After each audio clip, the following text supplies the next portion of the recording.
Assalamualaikum warahmatullahi wabarakatuh. Okay, kita pergi ke soalan yang terakhir untuk test pada hari Rabu yang lepas. Jadi tajuknya adalah straight line.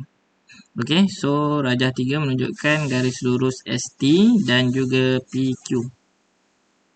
ST dan PQ adalah garisan yang selari. Diberi persamaan garis lurus ST ialah. Okay, so ini adalah equation untuk garis lurus ST.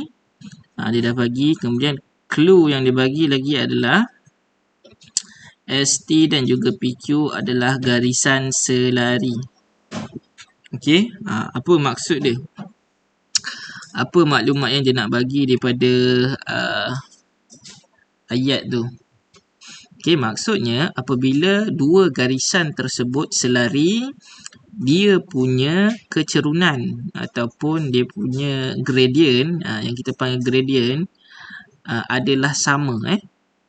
Walaupun tempatnya berbeza, okay, apabila dia selari, bermaksud gradientnya adalah sama. Itulah yang dia nak bagi tahu apabila dia cakap ST dan juga PQ ialah garisan yang selari. Okey, so kita tengok dulu soalan dia nak apa.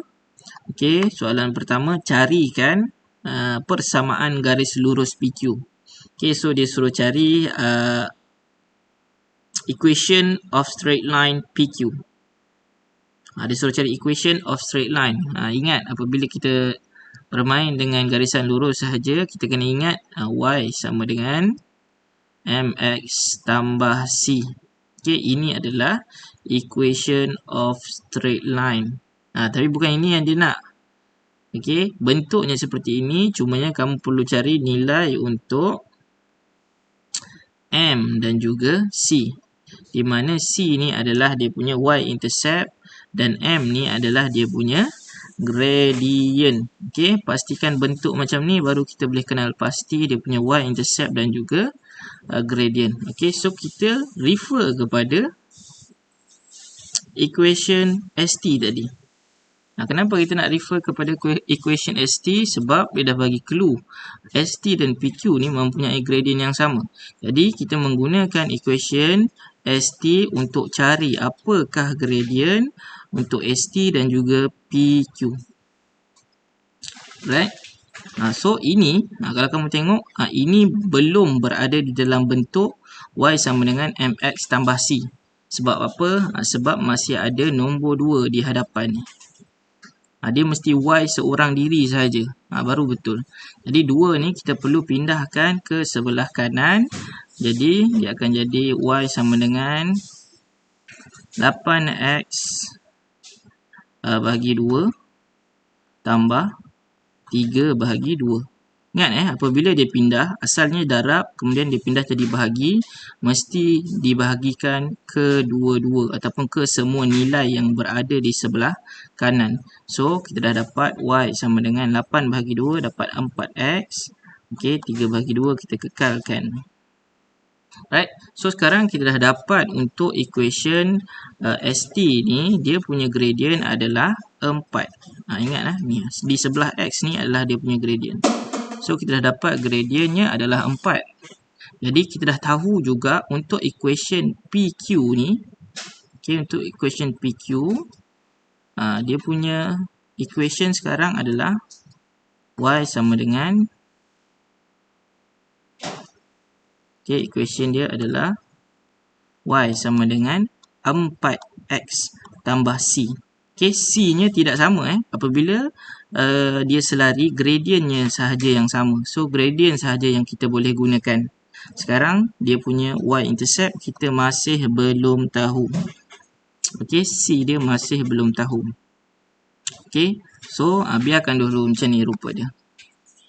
Okay, lepas tu apakah kita punya tindakan seterusnya untuk cari dia punya y-intercept? Okay, kalau di dalam graf kamu, dia bagi satu garisan yang lurus sampailah dia langgar dekat Y, bermaksud dia menunjukkan y-intercept dan dia bagi nilai. Contoh, Itu kamu boleh terus ambil nilai ni ganti tempat C. Tetapi untuk kes yang ni dia tidak menunjukkan y-intercept kepada kamu. Jadi apa yang boleh kamu buat adalah kamu ambil sahaja mana-mana koordinat yang berada di atas garisan PQ.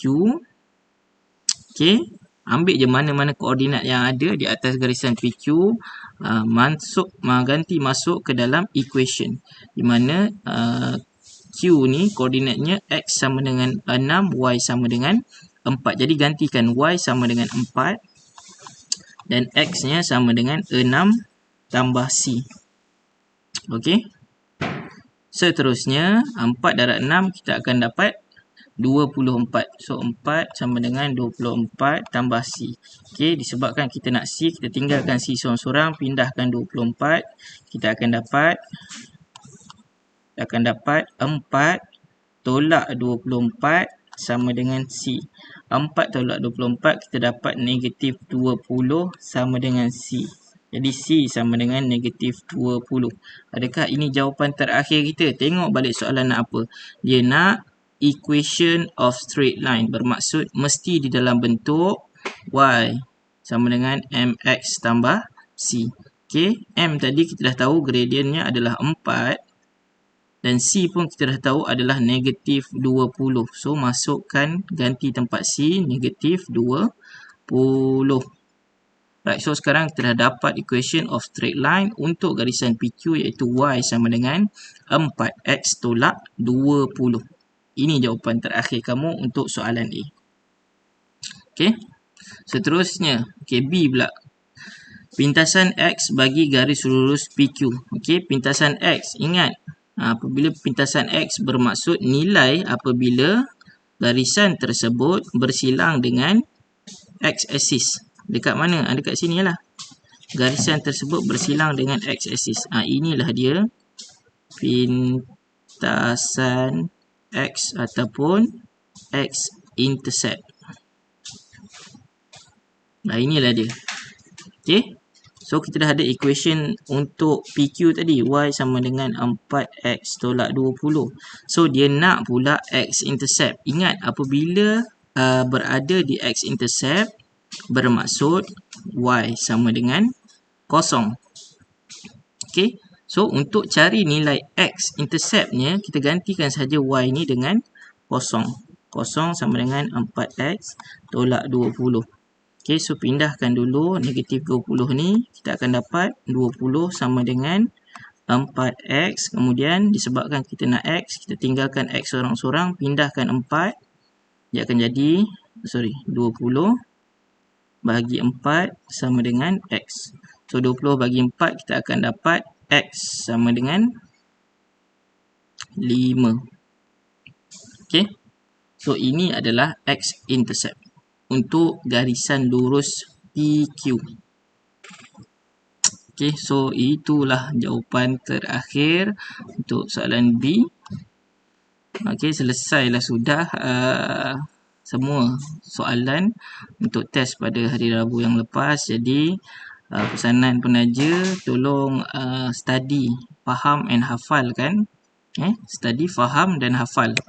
Okay, soalan SPM-RSM untuk bahagian A, kemudian soalan-soalan test yang telah kamu jawab dan kita bincangkan kesemuanya, bukan yang ini saja, test-test sebelum tu juga. Okay, semua tu nanti untuk test pada hari Isnin ni kita akan keluarkan soalan sebiji, insyaAllah sebiji yang sama dengan soalan-soalan tersebut untuk kamu cuba jawab lah. Nak tengok kamu ni di mana, adakah kamu sudah faham ataupun perlu diperbaiki lagi. Right, sampai di sini saja. Assalamualaikum warahmatullahi wabarakatuh.